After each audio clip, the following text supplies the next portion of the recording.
All right, thank you everybody for coming out to the webinar from G&G Law on independent contractors and employment issues. It's a question that we got a lot of, it's a topic that we get a lot of questions about, and we're excited to bring you some good information about it. I'm Ian, I'm the office manager. A lot of you know me. If you reach out to the firm at all, chances are I'm involved in that conversation in one way or another. I am joined by our fabulous owner, Michelle Green, and our fabulous attorney, Rebecca Lyon, who have so much experience and wisdom in this area, and are really excited, and I'm really excited to get this underway and hopefully answer some of these pressing questions. Just as a quick disclaimer, because we're a law firm, we do that kind of thing. This video is just for educational purposes. What we say in this video is not going to be tailored to any specific circumstance, and as such isn't legal advice. Watching this video, taking wisdom from this video does not create an attorney-client relationship and such. If you'd like to, you can reach out. A lot of you already have, which is fantastic. And we can talk about how we can help. The other thing is that that means is that there's no attorney-client confidentiality created in this video. So if you put stuff in the chat and we ask your questions, it's not protected by confidentiality. Just got to get that out there so that you all know. With that, I'm going to go away. If you do have any questions, if you have any issues that you would like us to address, we'll try and have some time for questions at the end and see what we can address in the video and what needs a more extensive follow-up. If we get to it, we'll see if we have time. But regardless, it'll be good stuff for us to have so that we can address that in future presentations and articles, or let you know how to follow up with us directly so we can get you taken care of. So pop those in the chat. I'll be in the chat, kind of monitoring, taking a list of those while Michelle and Rebecca do their wonderful thing. All right, I'm going to go away. Take it off. All right, thanks, Ian. And thank you so much, everyone, joining us now live and while it's going on, and also joining us later. And hopefully, if you are watching this, it means you're thinking about growing your own business, which is really exciting. And as a business owner myself, I also know that it's really scary, and it's a lot to think about at a time when business owners are usually thinking about growing their business is busy, right? You need to delegate. So it's hard to find the time to think about the best approaches and best practices for how to do it. So I'm really grateful that you're here thinking about it, and just know that we're available to answer your questions, and we're here to sort of guide you along the process and make it easier so that you can take those big steps of growing your business and doing even more with it. So when you're growing your business, when you're looking to add in people to your business, the place to start is how to classify them: independent contractors versus employees. And this is really, really important, because it's not an exaggeration to say it leads to the question, what is the biggest #1 mistake that we see businesses make? And so I'm going to turn it over to Rebecca to start us off by answering that question. Yeah, this is one of the most common things that we see, and I think probably one of the most common things that businesses do, even larger businesses, is misclassifying workers as independent contractors. So as some background, when you bring on a worker, they can be classified as either like an employee or an independent contractor. Sometimes they're called 1099s or something like that. But because independent contractors have a lot less legal protections in the law, and there are less like tax requirements and things like that, the government restricts who can be an independent contractor. So they have various government organizations, like the IRS will have specific rules that you have to meet for the person that you bring on to be considered an independent contractor. And if they don't meet that, they actually have to be classified as an employee. And a lot of people don't know that, or they see the test online and it seems pretty straightforward, but each entity, like the IRS and the Illinois Department of Employment Security, they all have their own tests. So there's actually a lot of tests out there. And We actually had one client who came to us because she was running an after-school program. She'd taken it over from the PTO. And the after-school program was tutoring, and they paid all of the tutors as independent contractors. And so she continued that because that's what the PTO told her to do. And she actually got audited by the IDES, and they decided that those workers should have been employees. Those tutors for this after-school program should have been employees. And her business got hit for a lot of back taxes and interest and penalties and all of that. So it's definitely one that we see a lot of.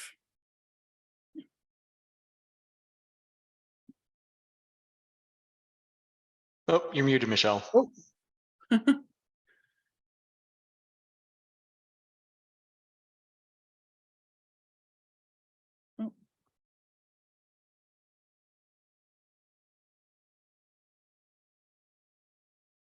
Oh no, hold for technical. Sorry, got Okay.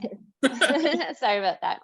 Yeah, that the client with the PTO business, that was one of the most unfortunate experiences that we saw. We felt so bad for her, having to deal with, you know, those pretty intense fines for just a small business because of that mistake of misclassification of workers that a lot of people don't realize how severe it could be.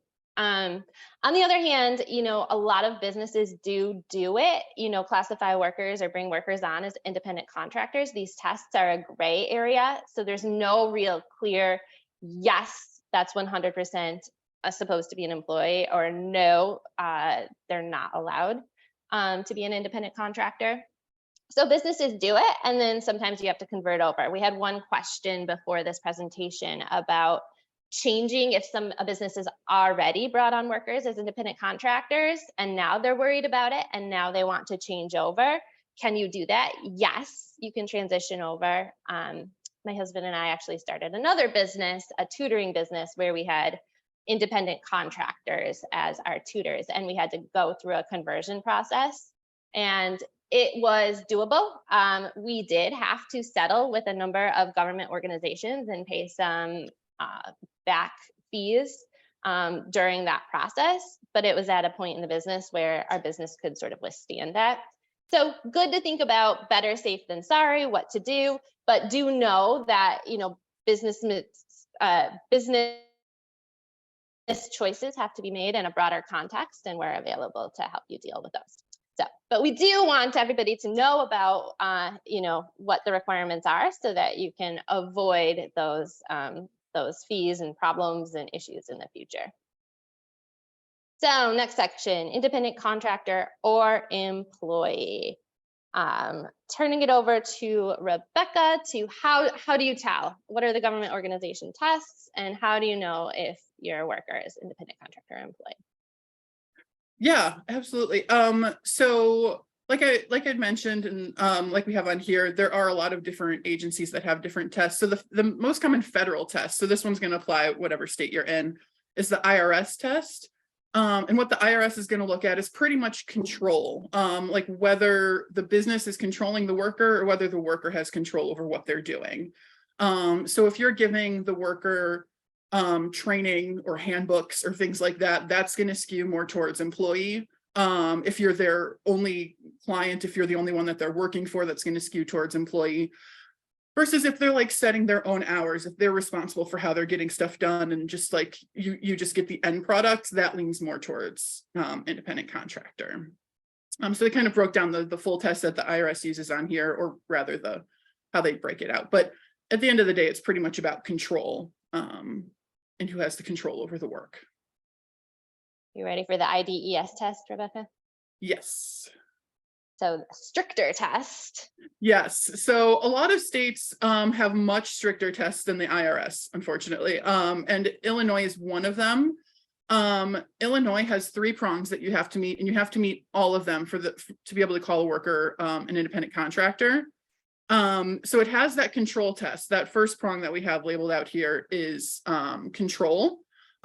So that whole IRS test is just prong 1 for Illinois. So it has to, the worker has to have like control over everything that they're doing, not go through a lot of like training or have policies that they have to follow, things like that. So that's the first step. and they have to be doing something that's unrelated to the business's core function. So, for example, like a law firm could hire an accountant as an independent contractor. An accounting firm can't hire an accountant as an independent contractor because the accounting firm, like accounting is their core function. So the employee can't be doing something that relates to the core function of the business. And the third part of the test is that they have to be part of an independently established trade or business to be considered a contractor. So again, that kind of also gets back to whether you're the only person they're working for, or whether they have a bunch of clients and they've set up an LLC or a corporation, and they've really like taken steps to set up their own business and work with a lot of people, versus if they just work for you. So if they just work for you, that skews towards employee. So all three of these have to be met for someone to be considered an employee, or sorry, a contractor. Otherwise they're considered an employee. Yeah, so think about that too. We get a lot of clients who come in and say, hey, I already talked to my accountant. They said I'm fine classifying this person as an independent contractor. So you have to pay attention to who you're getting your information from, because an accountant, they're focused on taxes, right? So they're focused on that IRS text. An accountant isn't really going to know or be cognizant that actually there's a stricter test with the Illinois Department of Employment Security, which is the unemployment office in Illinois. So when you hear about that control and direction and owning their own materials, just know that's not the only part of the test here. So then the next question, Rebecca, is, so how, if I do bring on a worker as an independent contractor, how would the IRS or the IDES, how would they even know? How would I get in trouble for this? Yeah, so that can vary a lot, and they might not know right away, honestly. So with the IRS, it's most likely going to come up if, for example, you classify someone as an independent contractor, but then you're their only source of income on their tax return. So that's kind of like one way that it can get flagged, kind of going back to that control, like they're not their own established business if they're just working for your business. For the most part, there are exceptions to that, but so that's one of the flags that the IRS looks for. They tend to look for things associated with their prongs that they can find on the tax return. The IDES, we see this one a lot. And what happens with the IDES usually is you classify someone as a contractor, they work for you for a bit, and then they stop working for you. And at some point they apply for unemployment with the IDES, and they'll list their previous employers on the unemployment application, and they'll list a company as their employer, even if they were classified as a contractor.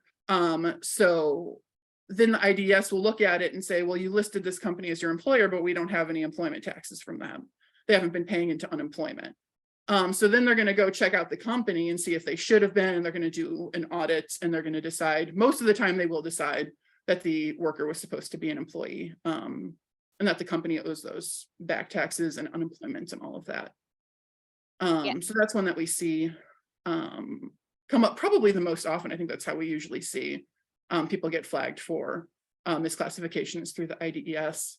And it's so easy to do, because it could be a worker who has a full-time job and is employed as an employee in a full-time job and just working for your business part-time or something. Mm-hmm. And they're just filling out that form as quickly as possible because they got laid off from their full-time job. And the form says list all employment, and they think I have to list everything. Of course I have to list this other place that I'm working for, but are not aware of the classification. Right, exactly. Yeah, so it comes up a lot with seasonal workers. It'll come up, any worker who kind of like is in and out a little bit, it might come up. Really with anyone, it can kind of come up with, which I think is probably why it's one of the most common ways to get flagged by the IDES. Yeah. And then kind of running into like what that leads to then, usually the agency that flagged the business and the relationship will conduct some kind of audit. And if they find that the audit shows that they were supposed to be employees, they're going to charge you for all of those back taxes, anything that you should have been paying into unemployment or Social Security or anything like that.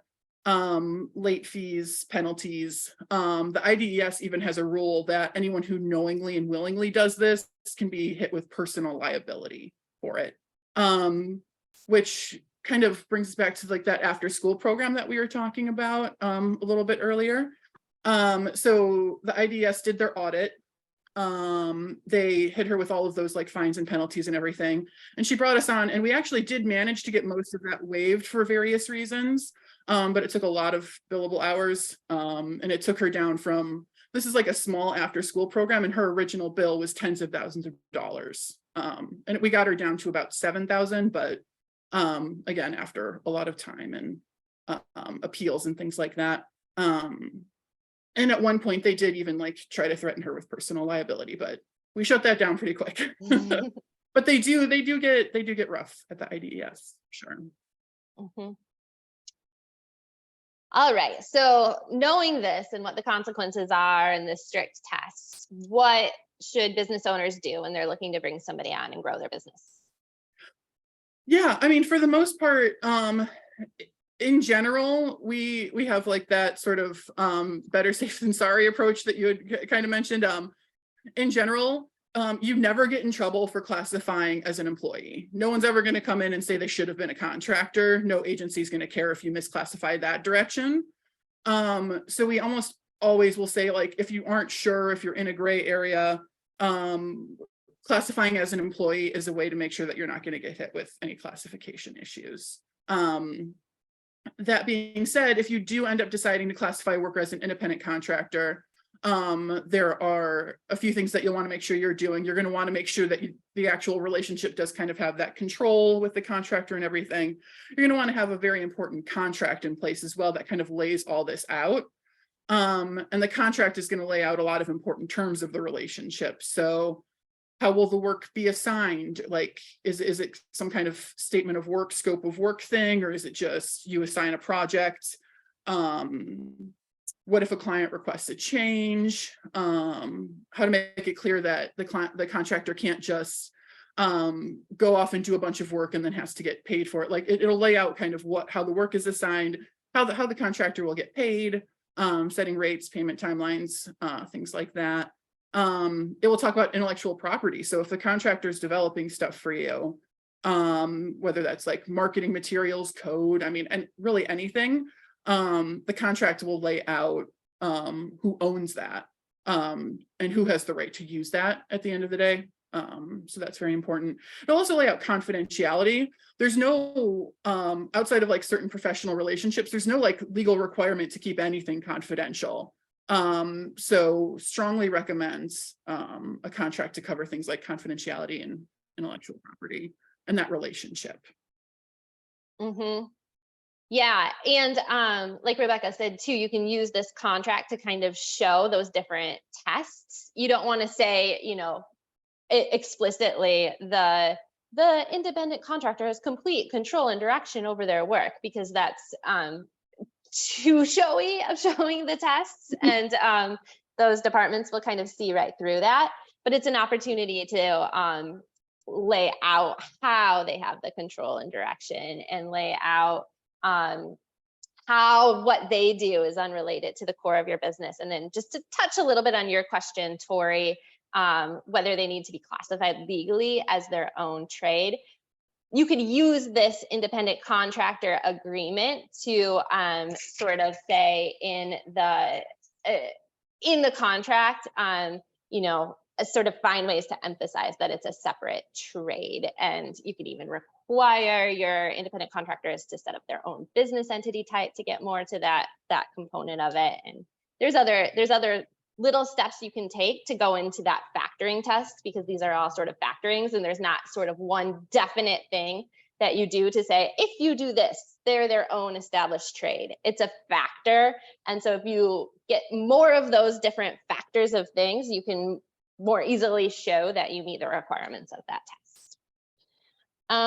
Another question that we got, Rebecca, under what to include in an independent contractor contract is insurance. What are best practices for insurance, and can that be covered? Yeah, depending on what the contractor is doing for you. I mean, for the most part, the contract should definitely make it clear that the contractor is responsible for getting their own insurance. So that you can make sure that you're covered. You can you can use their insurance if anything happens because of, you know, work that they did or anything like that. So it's definitely good to address insurance in the contract and make sure that you're requiring the contractor to have insurance. But even outside of the contract, I mean, a lot of times, a lot of businesses use contractors to do work and then incorporate it into stuff they're giving to clients, or, you know, incorporate it into something. And those third parties, the clients and everybody, are probably going to go after you if the contractor makes a mistake. So it's also good to check with your own insurance company to see what you can get covered. Make sure you have things like indemnification in your independent contractor agreement. Yeah, I think that pretty much covers it. Yeah. Another question, we got a lot of questions about what to include in an independent contractor contract. So feel free to reach out afterwards for more questions, because it all depends on your individual situation too. And Ian at gglawoffices.com. You guys have all been communicating with him. Feel free to hit him up with all your questions about that. But another question about independent contractor contracts is foreign contractors. Is there anything different that you should do for if you're hiring a contractor outside of the US?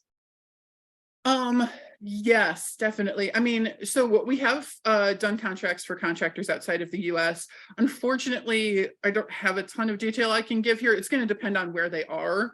It's going to depend on what those countries' laws are, what like taxes are like. So definitely talk to an accountant as you're bringing on the foreign contractors and everything as well.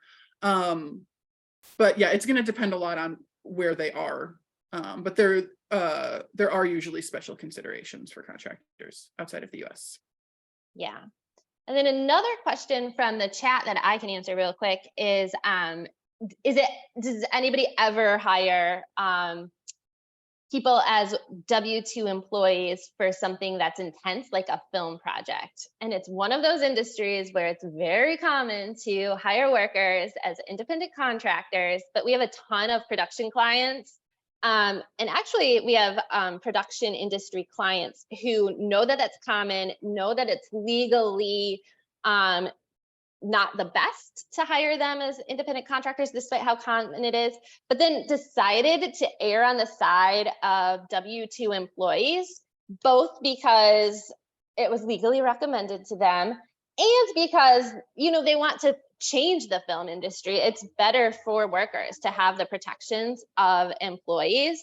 And so, you know, we have a few clients who are in that industry and trying to work to make that change, even in production and entertainment, to do that. All right, we're moving on now because we don't want to focus too much on independent contractors, because we want to we do think, you know, better safe than sorry is to err on the side of employment. So we're going to go into, we understand hiring and bringing on employees is really overwhelming. If you want more information about the classification of independent contractors versus employees, and you're still in that phase of trying to figure out what's right for you, we have a PDF that we can send to you that lays out the different classification tests and sort of can be a guide for how to make that decision. So if you do want that guide sent to you, email Ian. He put his email in the chat and we'll make sure to get that over to you. But now we are on to better safe than sorry, bringing on workers as employees. So Rebecca, where do you even start to hire an employee? It seems so overwhelming. That is the question, is where to start. And I get it. I mean, there are so many employment laws and they're constantly changing. But we do have tips, I promise. So the best place to start is with the stuff that comes up most frequently. So kind of just as an example, it's way more important to know about like minimum wage and overtime than it is to know the exact details for like jury duty leave.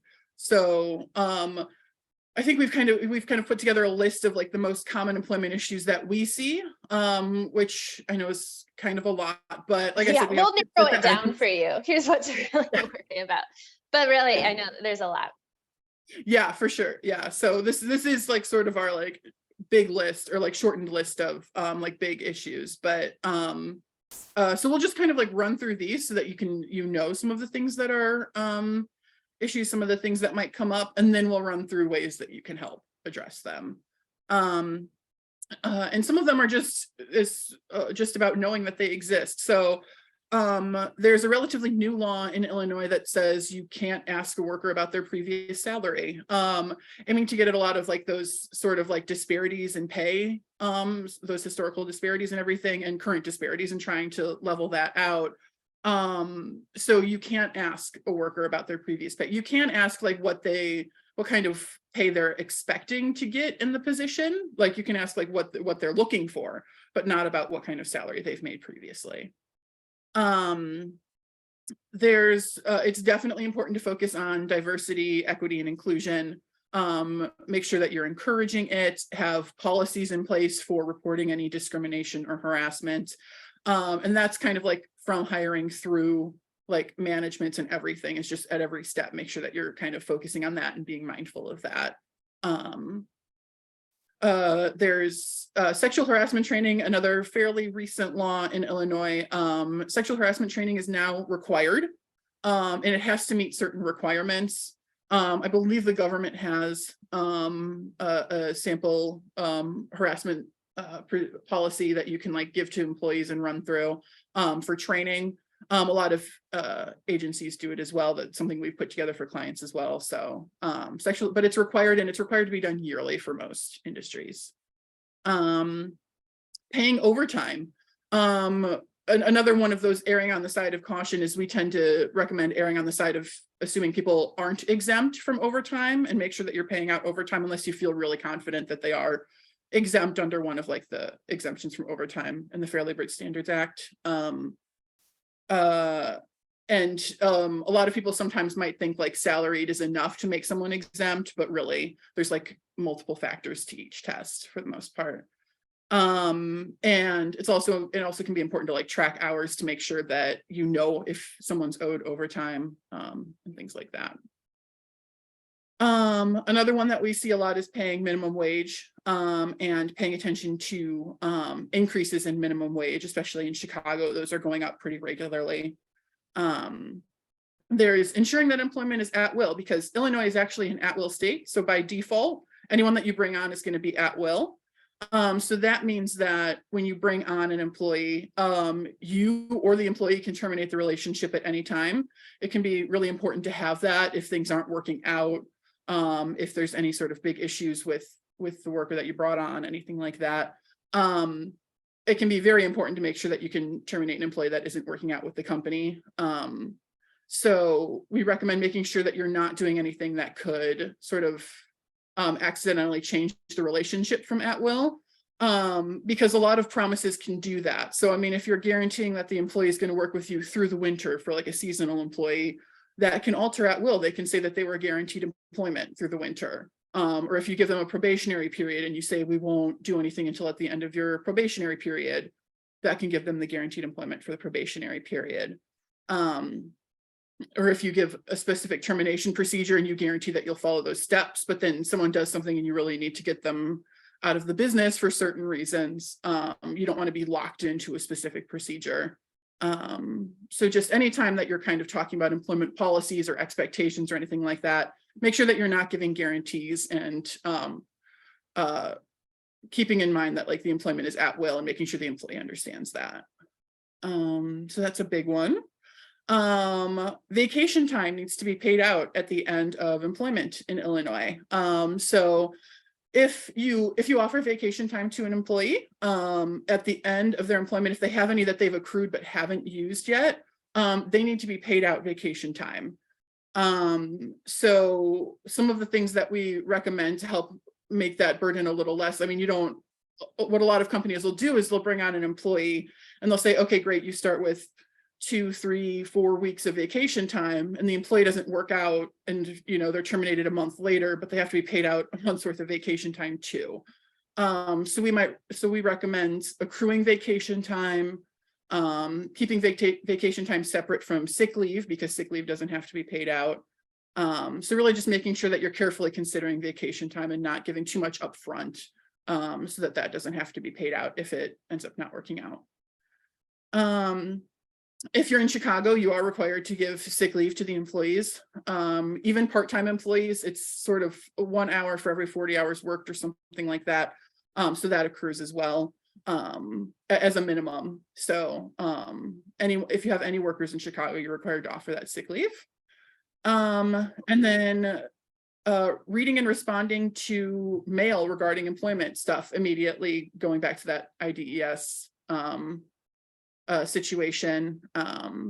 Their deadlines are extremely tight. Like if they're sending you audit paperwork and you don't respond within 10 days, they're just going to decide what they want to decide, and send you that decision. And you have a certain amount of time to appeal and all of that. So make sure that you're checking your mail very frequently, because they'll send it and it'll be like 10 days from the date that they sent it that you have to respond. So you might only have a few days by the time you get it. The IDES mail deadlines are ridiculous. It's Yeah. You have 10 days to respond from the date that the IDES mailed it out. And they completely just must not understand how Chicago mail works, because as we all know, it often takes a lot of time to get the mail. They're the worst. Yeah. And just be aware, the employment laws are constantly being updated, and there are new employment laws. So important to pay attention to new laws.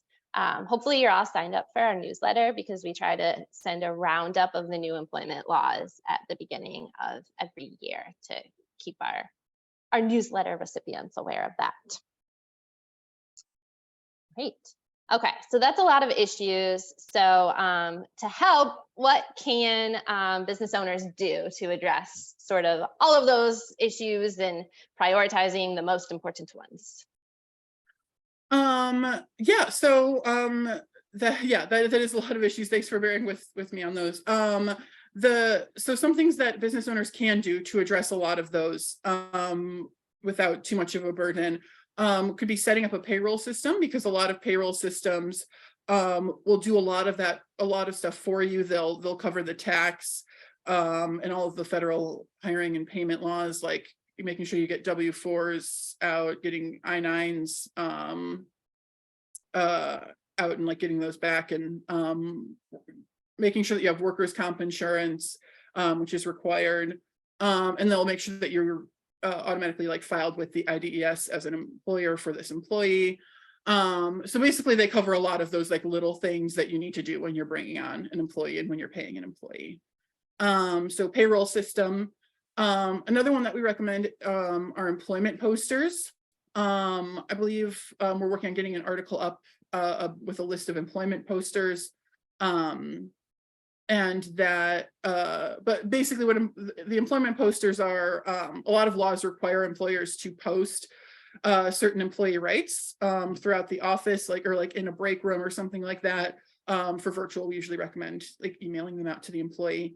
So, saying your rights as a pregnant worker, or your rights under the minimum wage laws and things like that. So even just reviewing those posters on your own can give you like a really good understanding of a lot of the basic like compliance stuff that you have to do. So those are the two that you can kind of do on your own, is check out those posters and set up a payroll system. We also recommend getting an offer letter and agreement in place with the new employees, because that can lay out a lot of that information, and or an employee handbook, depending on how many employees you have in your situation and everything. An employee handbook would also lay out a lot of those policies. Thanks. Going back to the last slide, somebody asked if laws like sick leave apply to small businesses with less than 50 employees. The Chicago sick leave law is very strict and applies to all employers. Right, Rebecca? Yeah. So that is a strict one. Some of those employment laws, like FMLA, Family Medical Leave Act, that's where you get that 50 employee number. Those kick in at 50 employees for the federal level of the FMLA. Okay, in terms of problems and corrections, a huge question that we get from tons of business owners are non-competes enforceable? And I think the question behind that question has to do with the fear of bringing in workers, showing them how the sausage is made, and then being afraid that they're just going to sort of steal everything in the business and go out and copy it and ruin the business. So are non-competes enforceable? And then how else can we address the fear behind that question? Yeah, that's a great question. Yeah, so non-competes can be enforceable. They're very difficult to enforce in Illinois. But there are some other things we can talk a little bit about how to enforce non-competes. I think we talk about that a little bit.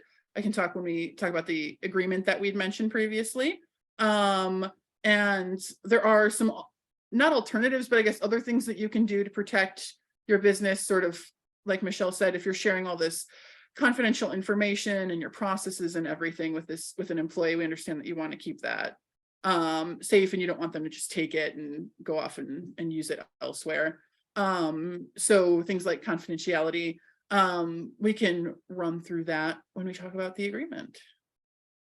All right, so hiring employees, how to protect your business, making sure you're complying, and then also doing those protections of protecting your confidential information, that type of thing. So starting with the offer letter, how can an offer letter help? An offer letter can help a lot, partially by kind of setting expectations with the employee. So you can lay out things like their role, what they're going to be doing, salary or hourly rate or wages, and things like that. It can also help make sure you give out, or if you work with an attorney on it, it can help make sure that you're complying with policies like, the mandatory sick leave. Will help make sure that your sick leave policies in there are following along with any legal requirements. It can help make sure that your employment, the employment is at will. We can specify in the letter that the employment is going to be at will. And just a lot of little things. I mean, one of the things that we see a lot with offer letters are a lot of businesses, especially in an industry like therapy, people who have therapy practices, a lot of times they'll want to pay workers an hourly rate, but just for the sessions that they're running. And you actually need to be paying that minimum wage and paying an employee for all time worked. And so as we go through an offer letter, we catch things like that. And like, you actually have to pay them for any like prep time, wrap up time. And we can help like figure out how to put that into the letter in a way that you get to kind of keep the rate that you're looking at, or, make sure that you're paying a fair amount, but also complying with the laws and everything. So yeah, makes sense. And speaking of minimum wage and making sure you're paying people for all their time worked, we did get a question about onboarding. Do you have to pay employees for onboarding them, getting them trained, getting them settled? Yes, definitely. Training, onboarding, anything that the employee needs to do to get set up with your business for the most part.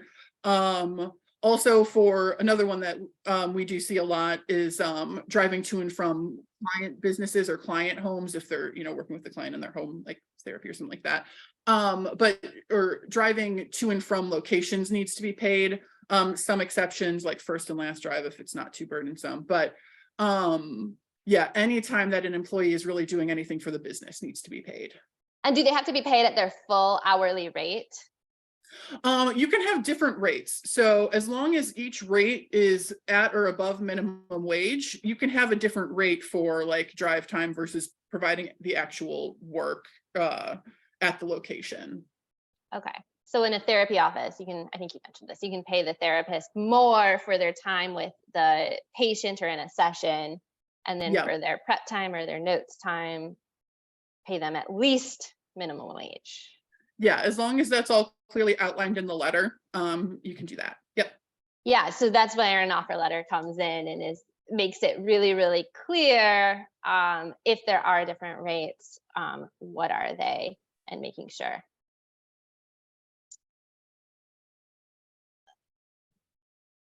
All right. And employment agreement. How can an employment agreement help with those issues you laid out before? So an employment agreement can help. I'll go ahead and start and circle back to the non-competes, because I know that is one that we get a lot. We can, when we work with people with businesses and business owners on getting these agreements in place, we'll run through all of the terms that might be in these agreements, and one of them, of course, would be a non-compete or a non-solicitation, which means that they can't take your clients or sometimes employees with when they exit the business. We can talk about whether those are something that you can include and want to include. In Illinois, there are a lot of restrictions. You have to pay the employee specifically for the non-compete or the non-solicit. You can, if you've had it in place for a while, if you have them sign the non-compete or non-solicit and then the employee stays for 2 years, that can be considered an exchange as opposed to like money, but it's not effective until they've been there for 2 years. So we usually recommend paying for them to sign the non-compete or non-solicit, giving them a signing bonus. You also can't have them at all unless they have they make a certain salary with your business. So employees can't be required to sign a non-compete unless they're making $75,000 a year. And they can't sign a non-solicitation unless they're making $45,000 a year. And those will increase in 2027.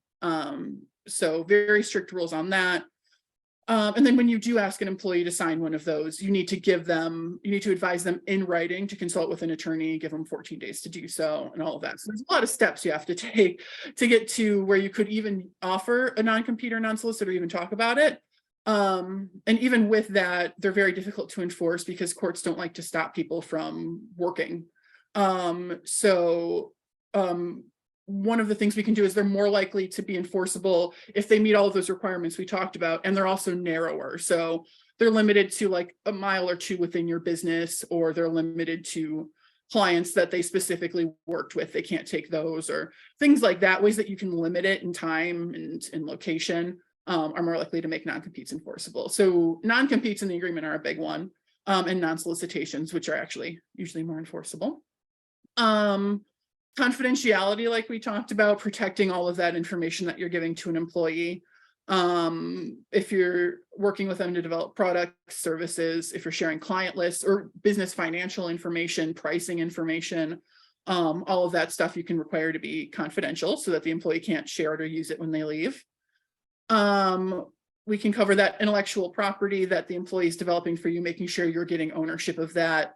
And also if you end up using their image and things for like on the website, we have like pictures of our office on our website with all of us in it and everything. If you're using the employee's image anywhere, making sure that you have the right to use that after they leave, so you don't have to replace all of this marketing stuff, or training videos or whatever you might be using it for. We can make sure that the agreement covers like return of materials like office keys, files, tablets, anything like that. And then it's very important again in this agreement to make sure we add a disclaimer that the employment is at will. We recommend including that in every contract. Pretty much everything you communicate to the employee that talks about any kind of policies or anything like that, we recommend like just re-emphasizing that the employment's at will so that you don't accidentally lose that protection. Yeah, I mean, at the end of the day, it's really important either for employees or independent contractors just to make sure that you have these contracts to protect the things that we talked about, and to make sure that everyone's on the same page about the relationship. And this is something that we work with a lot of our clients on. We have one package for drafting the offer letter and the employment agreement together, and we try to draft it as a template so that you can use it for multiple employees.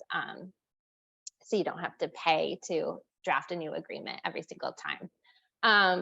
But we go through this process and have conversations to see what are your goals with your business, with your employees, what information do you need to make decisions about whether to include a non-compete, whether to include a non-solicit, whether the confidentiality provisions will just be enough, that type of thing. And then how else does your business work? What's important to you? to put together an agreement that really works for you and for your business. Yeah, and if you don't mind, sorry, I get the little blips, like partial comments popping up on my screen as I'm talking. I know someone asked when I was talking about paying employees for travel, you don't need to pay them to go to and from the office at the start and the end of the day. That's like if they're traveling out to a client's office or if they're going from place to place during the day that you need to pay for travel time. Yeah, thanks for clarifying that. Good question. Okay, and I think we have two more topics, but I think we're only going to have time for one more before we want to make sure to wrap up on time. But like I said, I don't know if we'll have time for questions at the end, but put them in the chat here, email us later, and we'll be sure to handle them. But Rebecca, do you need an employee handbook, especially if you already have an offer letter and an employment agreement? Who needs an employee handbook? When should you think about it? That kind of stuff. Yeah, so for an employee handbook, I would say some businesses are probably going to want that from the get-go, and those would be businesses that are going to have a few employees from the get-go. Highly recommend for places like coffee shops. We see a lot of issues with those businesses, restaurants, businesses where you have a lot of employees working together and you can't be there all the time to supervise everything they're doing. It's very helpful to have certain policies for like how they report harassment and stuff like that. And those can all be laid out in the employee handbook. Also like sanitation and stuff like that. All of those things that you're required to communicate to the employee.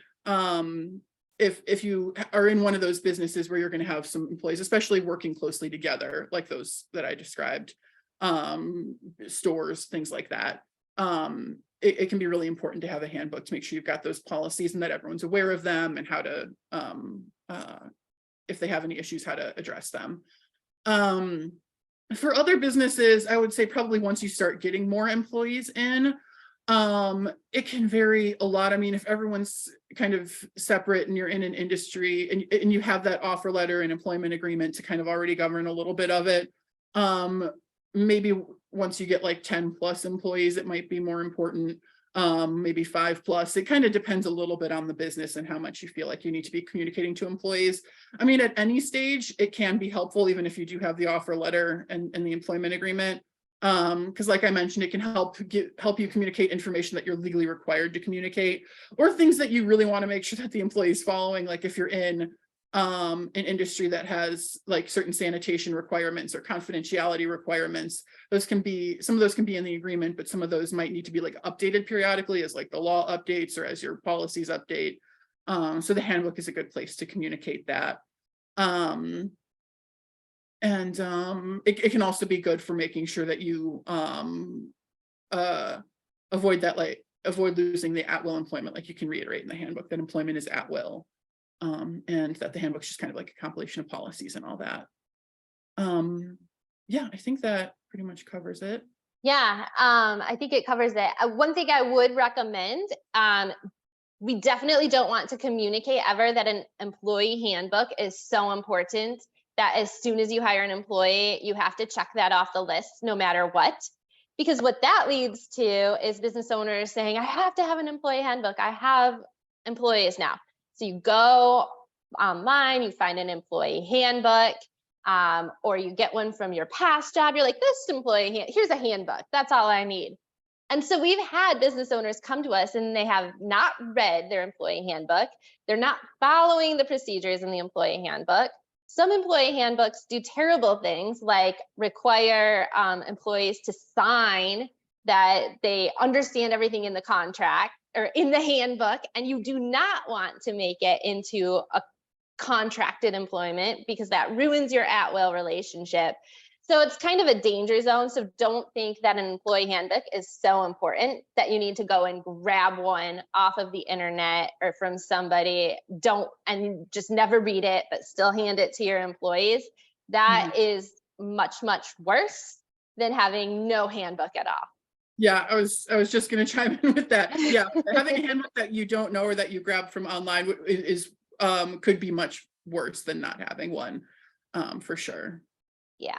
So that's why from the get-go that, you know, if you're going to have a number of employees like at a coffee shop and you want policies in place from the get-go, that's a really good idea. Put your handbook in place, know what it says, think through your policies, talk them back and forth with us. We can help with, you know, what works, what doesn't. But if you have a different type of, you know, or you're a consulting business and you're hiring employees and for a services relationship, you have an offer letter, an employment agreement, you don't quite know what your policies are just yet, or you just have one employee and it's kind of silly to have policies for that just one employee, that you can put that on the list to do that later when you have more employees involved. That actually makes a lot of sense. Okay, and then we kind of went from the beginning of the employment relationship, so going more towards the end of the employment relationship. Employee termination, this is one we don't have a ton of time to get into, but it's one of the unfortunate parts of businesses that, you know, it sometimes happens that you have to let employees go for whatever reason. And maybe when we do our section 2 of a webinar, about employment, we'll talk about when should you think about a severance agreement when you're either firing or laying off an employee to protect you, you know, the reasons for a severance agreement, just to highlight what's to come. The reason to have a severance agreement is to prevent any sort of claims of discrimination or harassment or breaking those labor laws, that type of thing. And there's a lot of consideration because those statutes are pretty complex. So you have to make sure that you're following those statutes if you are having employees who you're terminating, if you're having them sign a severance agreement. So that's just some foreshadowing for next time. But as we conclude, I think Ian will jump in with some next steps. I do want to highlight independent contractors versus employees. Congratulations if you're in that space where you're thinking about growing your business. It's really exciting. I know that you're so busy that doing it the quick and easy way is very, very tempting, but highly recommend to pay attention to that difference in classification between employees and independent contractors and what's required for that. We're here to help. If you have further questions or want more information to help you guide you in that decision, email Ian at gglawoffices.com, and he can send you that info sheet. If you have any other employment questions or independent contractor questions, feel free to email us. We can also send information about our packages for drafting independent contractor contracts, offer letters, employment agreements, employee handbooks. That's something that we cover. What else did I miss, Ian? I think that was pretty much it. Thank you both for the presentations, and thank you all for coming out today, spending an hour with us this morning. It was wonderful to talk to you all out through the ether, and get some good face-to-voice contact. So if you have any questions, if you have any follow-ups or anything, shoot me an email. I get all the questions, connect all the people with all the answers that they need, and we'll get you set up. I think that's about it. Thank you both. Thank you everyone for coming. Have a wonderful afternoon, and we'll see you all on the next side.